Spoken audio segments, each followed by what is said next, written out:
Hey everyone, PurpulPancakes here. Welcome to my very first video game review. I hope you do enjoy it.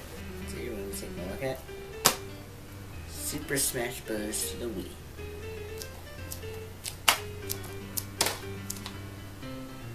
The Wii. This is one of my very first Wii games growing up, and I do enjoy it a lot. It's one of my favorite games.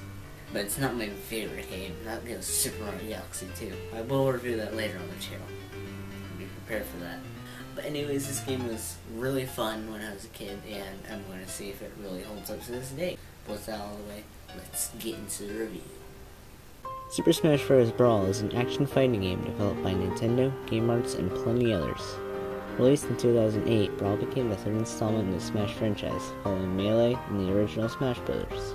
The game has its original fighting playstyle and plenty of extra features, and a 1 to 2 player campaign with a subspace emissary, which will be the focal point of this video. In the Brawl mode, you fight classic Nintendo characters with your friends or computers with a cast of 37 fighters, 21 of them being straight from the game. The goal of the game being to knock your opponent off the edge of the screen and fight your way to victory. The game could be customized to one's liking, so there's always something new to try out with the game.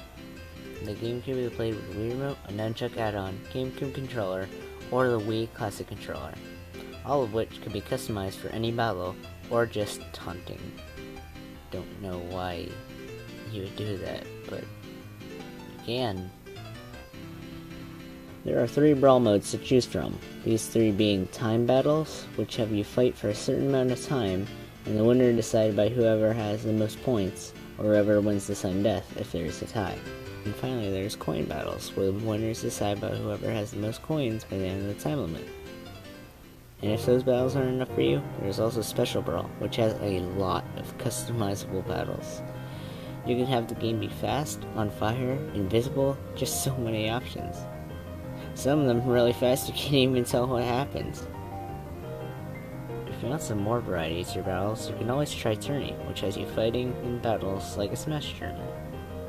You can also try out Classic Mode, which has you fighting a singular fighter, multiple fighters, with the help of an ally, fighting a giant fighter, fighting a metal fighter, a whole team of the same fighter, and then some nice target smash. You know, that matches.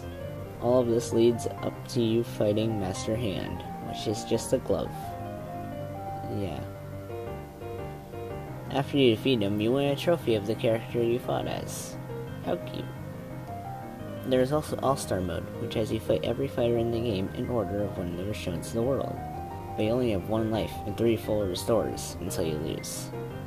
Or you could just continue having the coins. But all that aside, win to receive a trophy of your character performing a final smash.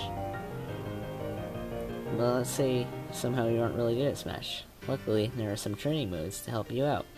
There is also collectible trophies in the game. Like, a lot of trophies in the game. So much, in fact, that I still can't get them all. Luckily, you can earn some by playing Coin Launcher. I don't know why I played this minigame so much as a kid. I played it a lot. Speaking of when I was a kid, let's look at some of my old videos.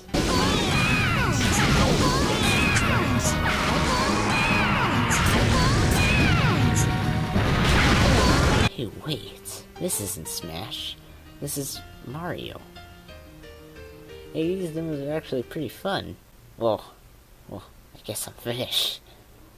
It's a unicorn stroke if you don't get it. Okay, time for the main event, the Subspace Emissary.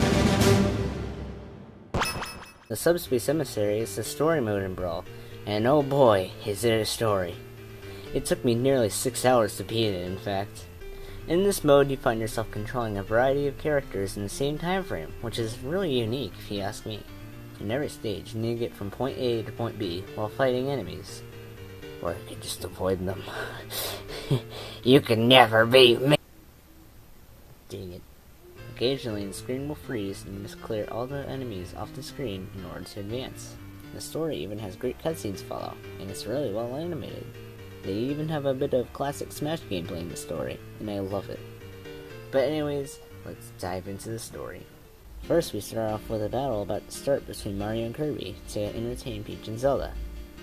And right off the bat, you find out the story has options on who to fight as, which makes some cutscenes play slightly different. I'll choose Kirby for this round. Yeah, come on. I'll take you down, Mario. I did it. I'm good at games. After annihilating Mario, we bring him out of his trophy form, which is a common theme. And then we truce.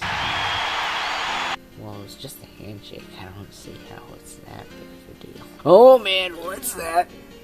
After a short-lived celebration, the halberd rings down purple beads or something, and these guys show up. Okay. We now have the option to play as Peach or Zelda now, and we must fight them. I did it. Yay. Once that's over, we are introduced to the Ancient Minister, who places a subspace bomb onto the stadium with a 3-minute timer. Mario tries to stop it, but then gets shot by a cannonball that came from PD Piranha? How? Anywho, Mario's gone, and now it's up to Kirby to save either Peach or Zelda. Once you're finished with the battle, Mario comes and takes the princess you didn't save. We escape just in the nick of time, however, as the subspace bomb explodes and traps the whole arena in subspace. And now we must find a way to reverse it. We then spend the rest of the time coming across familiar faces and a few more bombs. I also like Pikachu's intro. Aw, how cute.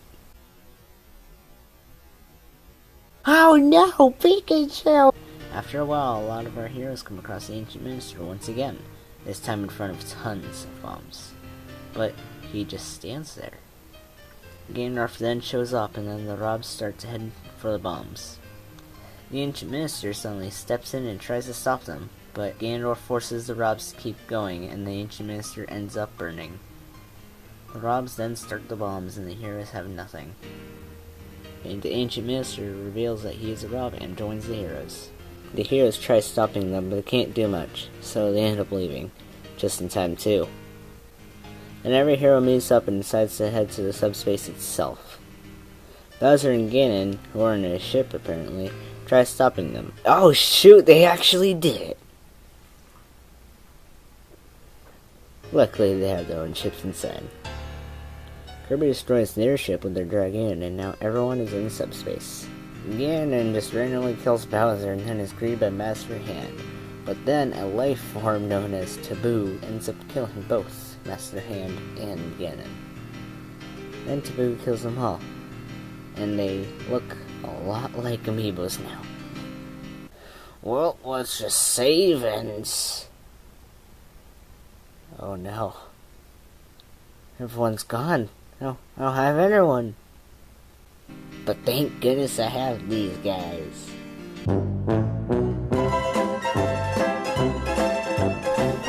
After saving every hero, we enter the Great Maze, in which we fight, and fight, and fight, and fight.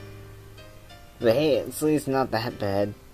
After all that fighting, we finally meet Taboo, who looks really darn angry. Oh yeah, Sonic. And pretty much we just fight him, and then, once we do, the game's over. So Super Smash Bros. Wii, did I like it, and does it still hold up today? Yes, it does. It's a great game, and I still love the subspace emissary. It brought back so many memories when I played it again. It's a great game, and I'd love to give it a try another time in the future. And with that out of the way, I hope you enjoyed the video. So, see you next episode. Bye-bye.